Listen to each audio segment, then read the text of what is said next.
This is how to suction a patient with a tracheostomy. First, I will begin with checking my patient's orders. It's necessary to have a physician order to suction a patient with a trach, and I see that my patient has an order to suction every 2 hours in PRN. I'm going to enter into my patient's room. I'm going to introduce myself, wash my hands. I want to have my patient's chart, and I'm going to, because he cannot speak with this trach, check his identification bracelet, his name and his birthday and medical record number. Because I'm going to be dealing with secretions, wear PPE, and so I have a yellow gown on today to protect myself and a mask with a face shield to protect my eyes. For demonstration purposes, so that you can hear me, I am not going to be wearing my mask with my face shield. The supplies that I will need for this procedure are a suction catheter kit and a bottle of normal saline.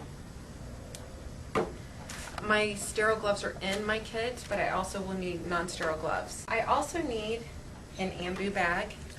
The ambu bag administers 100% oxygen as well as ventilations to my patient. You also need to have workable suction, either via a wall unit or portable suction. I have portable suction today. You want to turn it on and make sure that it's working correctly. The limit should be from 100 to 150, or check your hospital policy. I'm going to explain to my patient what I'm going to be doing, and I will get started.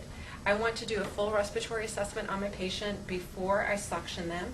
I'm going to check their respiratory rate, which I can measure using my watch, or I can check on my patient's monitor, and his respiratory rate is 12.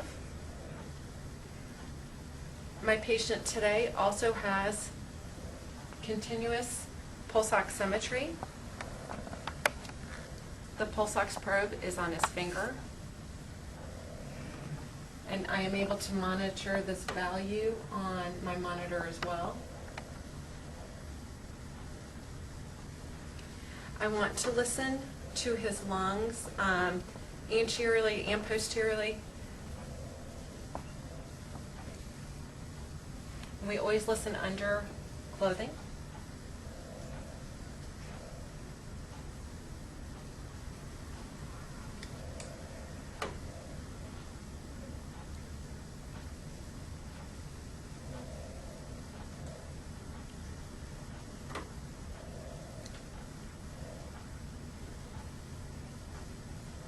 I would turn my patient and listen posteriorly. I have my normal saline. I want to check the expiration date. This is a brand new bottle, so once I open my normal saline, I am going to date, time, and initial it. It is good for 24 hours. I have a drape that I'm going to drape across my patient just to protect their gown.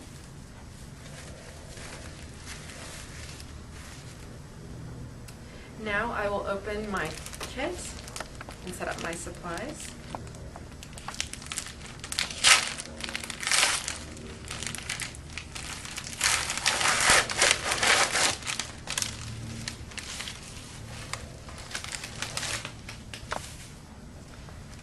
First, I'm going to remove my cup from my normal saline.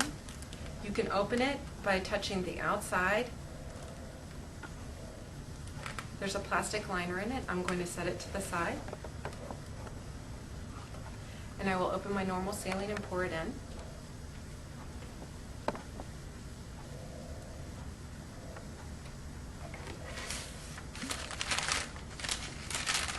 Now I will go ahead and open my kit. I'm opening my kit in a sterile fashion. It's in front of me. I'm only touching the 1-inch border of my packaging. I will don my sterile gloves.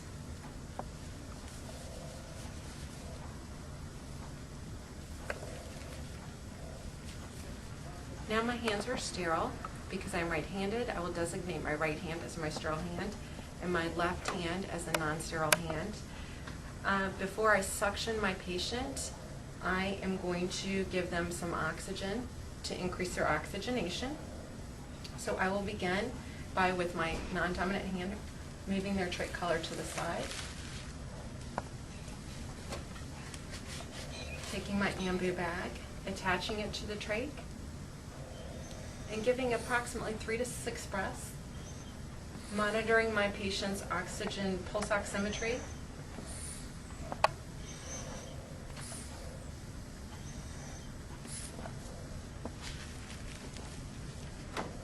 Now I will attach my suction catheter to my suction. I can check and make sure that the suction is working. Now what I'm going to do is I'm going to attach the end of my suction catheter to my suction tubing at the connections. And take the wrapper off my suction catheter. I'm very careful not to let my catheter fall and become contaminated. I will test that my suction is working by putting the tip of my suction catheter in my normal saline. With the thumb of my non-dominant hand, I will cover the opening of the suction catheter, and that is what applies the suction. I'm ready to suction. Again, I'm checking my patient before I start suctioning, noting their respiratory rate and pulse oximetry. With my non-dominant hand, I will move the trach collar to the side. With my dominant sterile hand, now insert my suction catheter into my patient. I'm going to insert my catheter until I just meet resistance. And that means that I'm touching the carina. I will withdraw the catheter approximately a ½ inch to an inch, and then apply suction intermittently with my non-dominant hand. I want to monitor my patient, how they're tolerating this, how their oxygenation is, and looking at my suction catheter, noting the type and the amount of secretions. Then with my non-dominant hand, and I will put my trach collar back. I'm now going to take my catheter to my normal saline and apply suction to clear my line. And I may repeat if necessary if my patient continues to cough or I can hear secretions. At this point, my patient sounds clear and is not coughing any longer. So I am going to dispose of my catheter by coiling it in my dominant hand, removing it from the suction tubing.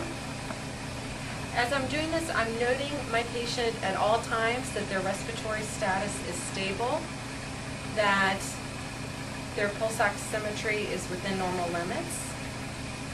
I'm now going to dispose of my catheter by disposing of it inside my glove and throwing in a trash container.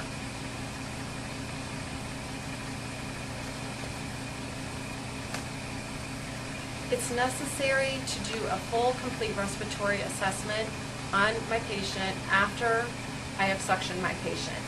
I am going to check the respiratory rate again, either by counting it or checking the monitor.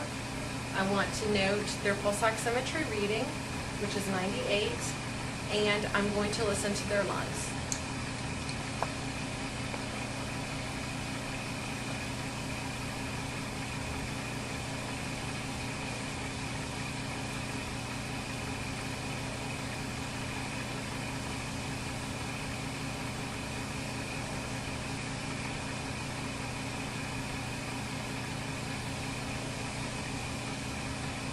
My final step will be removing my gown and washing my hands.